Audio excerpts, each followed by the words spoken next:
What if the thing you are chasing will never truly satisfy you? What if success is not the finish line, but an endless treadmill that keeps moving faster? In Chapter 3 of Never Enough, we uncover the hidden psychology of ambition, desire, and the quiet emptiness that can follow achievement. Welcome back to our audiobook journey. Thank you for being here.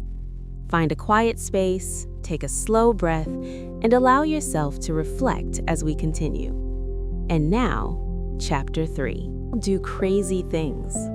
John Bogle, the Vanguard founder who passed away in 2019, once told a story about money that highlights something we don't think about enough. At a party given by a billionaire on Shelter Island, Kurt Vonnegut informs his pal Joseph Heller that their host, a hedge fund manager, had made more money in a single day than Heller had earned from his wildly popular novel Catch-22 over its whole history. Heller responds, "Yes, but I have something he will never have. Enough." Enough. I was stunned by the simple eloquence of that word. Stunned for two reasons. First, because I have been given so much in my own life, and second, because Joseph Heller couldn't have been more accurate. For a critical element of our society, including many of the wealthiest and most powerful among us, there seems to be no limit today on what enough entails. It's so smart and so powerful.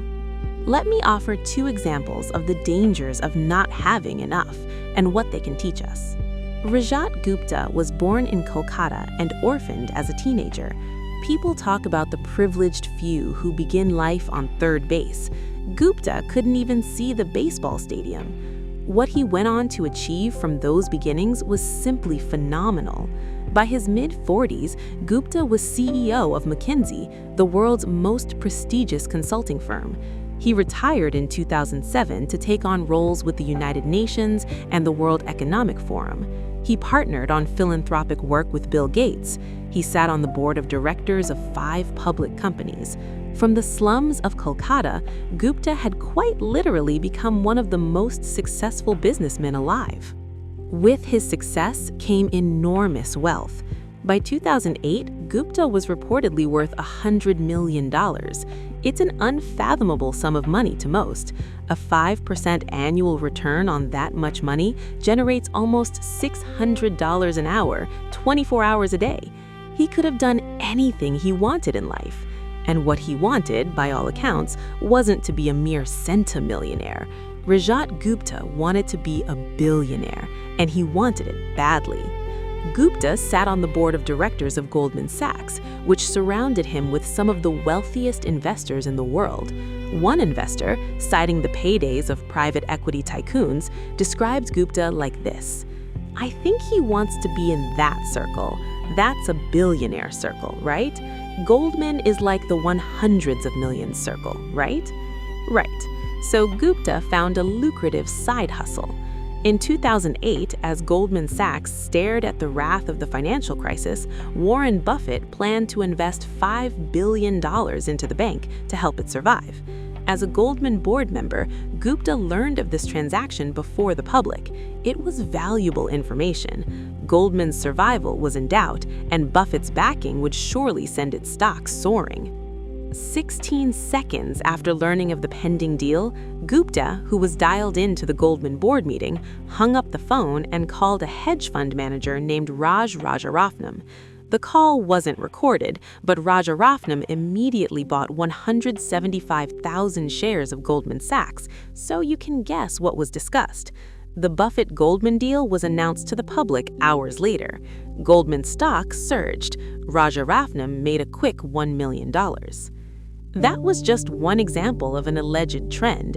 The SEC claims Gupta's insider tips led to $17 million in profits. It was easy money, and for prosecutors, it was an even easier case. Gupta and Rajaratnam both went to prison for insider trading, their careers and reputations irrevocably ruined. Now consider Bernie Madoff. His crime is well known. Madoff is the most notorious Ponzi schemer since Charles Ponzi himself.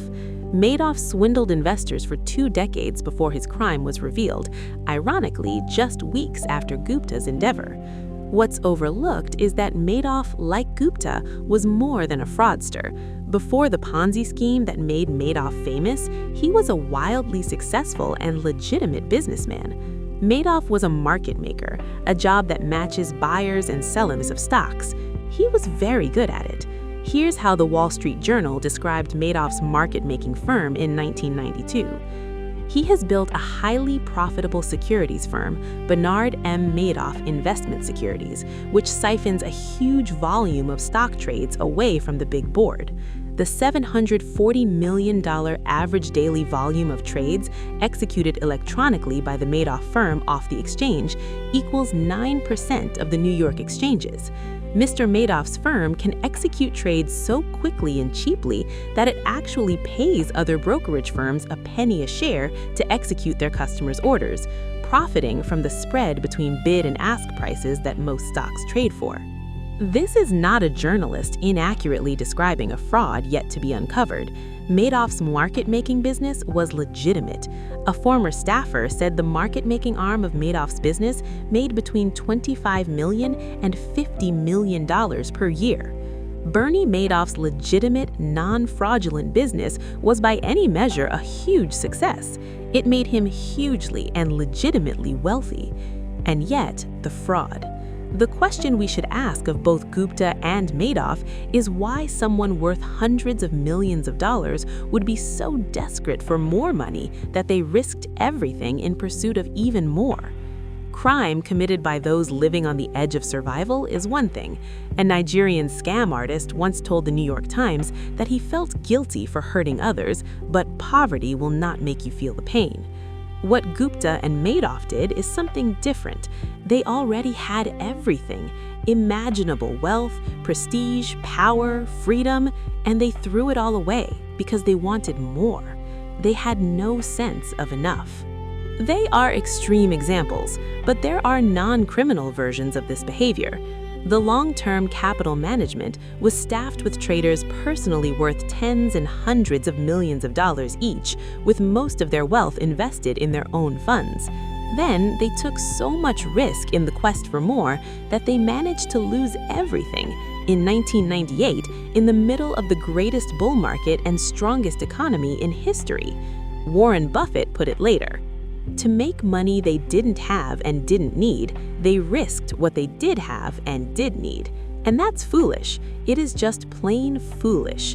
If you risk something that is important to you for something that is unimportant to you, it just doesn't make any sense. There is no reason to risk what you have and need for what you don't have and you don't need. It's one of those things that's as obvious as it is overlooked. Few of us will ever have $100 million, as Gupta or Madoff did, but a measurable percentage of those reading this book will, at some point in their life, earn a salary or have a sum of money sufficient to cover every reasonable thing they need and a lot of what they want. If you're one of them, remember a few things. The hardest financial skill is getting the goalpost to stop moving, but it's one of the most important. If expectations rise with results, there is no logic in striving for more because you'll feel the same after putting in extra effort. It gets dangerous when the taste of having more money, more power, more prestige, increases ambition faster than satisfaction. In that case, one step forward pushes the goalpost 2 steps ahead. You feel as if you're falling behind, and the only way to catch up is to take greater and greater amounts of risk.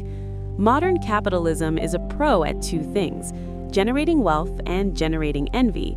Perhaps they go hand in hand. Wanting to surpass your peers can be the fuel of hard work, but life isn't any fun without a sense of enough. Happiness, as it's said, is just results minus expectations. Social comparison is the problem here. Consider a rookie baseball player who earns $500,000 a year. He is, by any definition, rich. But say he plays on the same team as Mike Trout, who has a 12-year, $430 million contract. By comparison, the rookie is broke. But then think about Mike Trout. $36 million per year is an insane amount of money. But to make it on the list of the top 10 highest paid hedge fund managers in 2018, you needed to earn at least $340 million in 1 year. That's who people like Trout might compare their incomes to. And the hedge fund manager who makes $340 million per year compares himself to the top 5 hedge fund managers who earned at least $770 million in 2018. Those top managers can look ahead to people like Warren Buffett, whose personal fortune increased by $3.5 billion in 2018. And someone like Buffett could look ahead to Jeff Bezos, whose net worth increased by $24 billion in 2018. A sum that equates to more per hour than the rich baseball player made in a full year. The point is that the ceiling of social comparison is so high that virtually no one will ever hit it, which means it's a battle that can never be won, or that the only way to win is to not fight to begin with, to accept that you might have enough, even if it's less than those around you. A friend of mine makes an annual pilgrimage to Las Vegas. One year, he asked a dealer, "What games do you play and what casinos do you play in?" The dealer, stone cold serious, replied, "The only way to win in a Las Vegas casino is to exit as soon as you enter." That's exactly how the game of trying to keep up with other people's wealth works too. Enough is not too little. The idea of having enough might look like conservatism, leaving opportunity and potential on the table. I don't think that's right.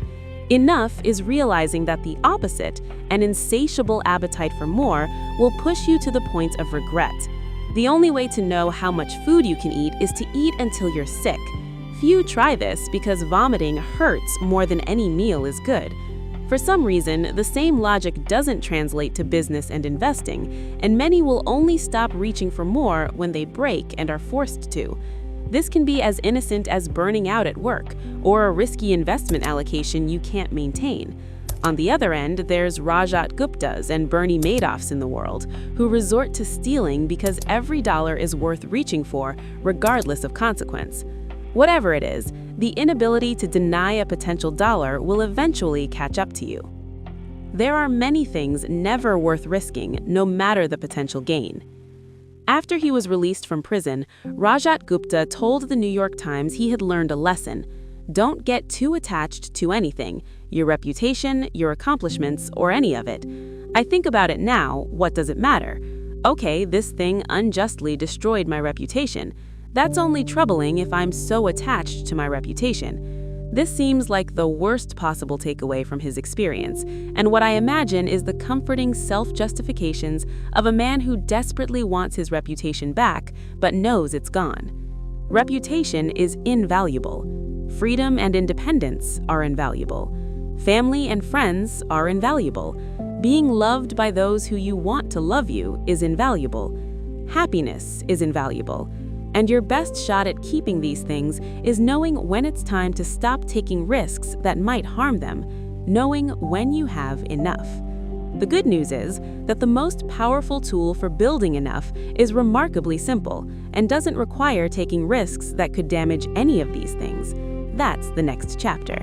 In chapter Never Enough from the Psychology of Money, we learn a powerful truth about wealth and ambition. The problem is not having too little. The danger is never knowing what is enough. Many financial failures do not come from poverty. They come from greed, comparison, and the endless desire for more. Money can provide freedom, but without limits, it can also create anxiety and self-destruction. Now, pay close attention to these 5 key lessons from this chapter. First, define what enough means for you. If you do not set a limit, the pursuit of more will never stop. Second, comparison is the fastest way to feel poor. No matter how much you have, someone will always have more. Third, greed destroys what fear could never touch. Taking risks you do not need to take often leads to losing what you already have.